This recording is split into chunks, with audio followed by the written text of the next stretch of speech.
Welcome to the TopRank Marketing Digital Marketing News. I am Joshua Nite, and with me today is Nick Nelson.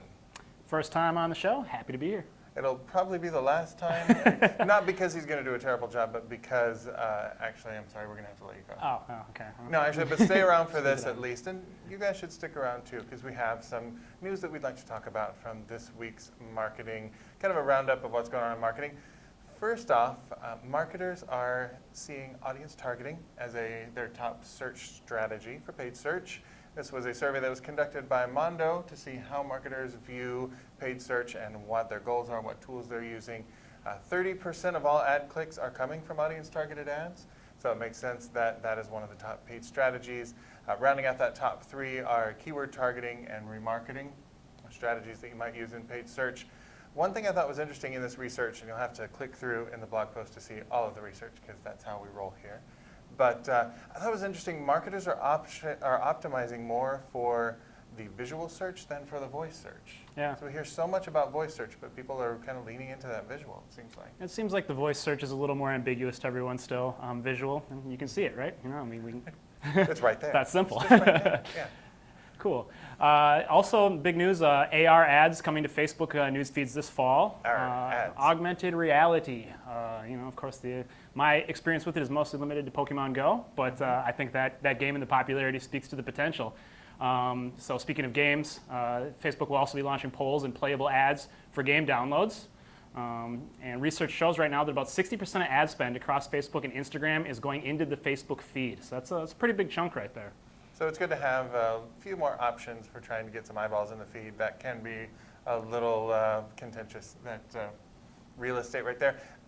I would suggest having a look at some of those other possibilities on Facebook, though. We have stories on Facebook now, as Facebook loves to remind me every 30 seconds.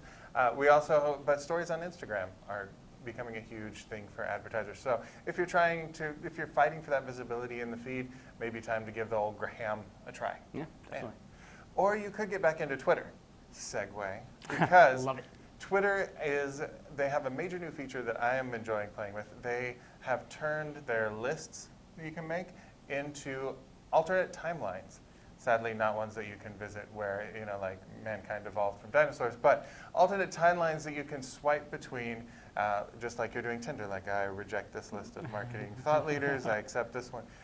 But this is cool because it kind of gives Twitter more functionality than any other social media network as far as giving you control over what you want to see. So for example, if you are an influencer marketer, you could have a list of tech influencers, and that would be one timeline. You would only see their stuff. You could flip it over to your marketing inspiration timeline. You could only see that. If you were misguided enough to be a fan of like the Minnesota Twins, you could have a whole timeline about the Minnesota Twins if you wanted to. Well, sounds like something I might. This is something that's definitely we're already seeing. I've noticed in my own interface on Twitter the changes that are happening with lists. So I think that's a really cool new frontier to explore in terms of the way that people are using it. Anything that gets them back in. Right. Speaking of which, publicists and Twitter have done some new research regarding what people are using the different social media platforms for.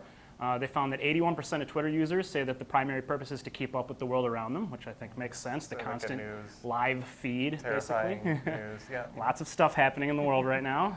74% of Facebook users say that the purpose is to keep up with friends and family. Also not surprising, I don't think. Argue with friends and family. Yeah. 67% say Instagram is to keep up with what's trendy. That's definitely what's popping off on Instagram. Yeah, hashtag Apple Watch. Hashtag, I don't know. No kidding. And 54% say that YouTube is to learn about their passions and find new things. See it all in action playing out before them, I suppose, right? That makes a lot of sense because I think just the takeaway for marketers there is we tend to think of, we got content, we push it out to all the channels. But if people are using specific channels for specific things, then you need to hit them with specific messaging that matches the channel. Yeah, it's all about the context and the mindset, right? Content plus context plus mindset equals marketing? Mind text? Mind text. No. TM, TopRank Marketing, you're fine. But people actually are spending more money on social media, turns out. Marketers are going to increase their budgets in the coming year. We are seeing in research from RBC Capital They were looking at 2,000 marketers, did a little survey there. This is the first one in several weeks that isn't like a survey of 2,037 marketers. They actually got a nice round number for us, so I appreciate that. But marketers are spending more money. 67% of them said that the budget is going to increase. Their overall marketing budget is going to increase, and only 3%, the unhappy 3%, said that it was going to decrease. I feel bad for those folks, but okay. Less than 20%, by the way, plan to decrease spending on social platforms. But that is still a double digit, people just kind of pulling back on social. It's just not the majority. Right. In terms of how that spend is specifically being allocated, 56% say that they're going to increase their Google spend, 46% say they'll increase their Facebook spend, and 22% said that they're going to increase their spending on Snapchat. Now, it's worth noting here that fewer said that they would increase Facebook spend than have in the past. So I think what we're seeing here is that interest in Facebook is sliding a little bit, and maybe these AR ads and some of these new innovations that we're seeing are intended to sort of combat that. I could see that, yeah. Snapchat and Pinterest are also muted in terms of future investment. Not too surprising to me. I think they're cool platforms. They have a lot of users. It's just really hard to kind of figure out how to leverage those from a marketing standpoint at this time. Yeah, it really depends on the brand. If your brand is not intensely visual, then Pinterest is not going to be a thing. If your brand is not selling neon-colored drinks to children, then Snapchat may not be. This is my perception of Snapchat as a 42-year-old man now. But yeah, so the top 5 platforms that marketers said were giving them the best ROI, though, were still Facebook was number 1. So even though they're pulling back a little bit, the ROI does seem to still be there. And then Google after that, down to Instagram. YouTube was number 4, which I thought was interesting. And then Twitter at number 5 and LinkedIn at 6. Yep. So you can't deny the size of the audience on Facebook, of course. And all of these ones have their strengths, but it always comes down to where's your audience, where are they active, and where are they in a mindset where they want to engage with your brand. Mm-hmm. And if you are selling brightly colored sugary drinks to children, you probably shouldn't do it on LinkedIn because it's really not the platform for it. You might stand out. Right. But you can follow us on LinkedIn. You can follow us on all of these social media sites, actually. Specifically on Twitter, we're at TopRank, and I am at Nitewrites. That's Nitewrites. What's your Twitter handle, Nick? Twiddle. Your twiddle. It's at Nick Nelson MN. I'm sure there'll be a lot of baseball and Twins-related stuff here with the playoffs coming up. Fantastic. So baseball-related, marketing-related, and you can also subscribe to the blog, and you can subscribe to this channel for even more excellent content.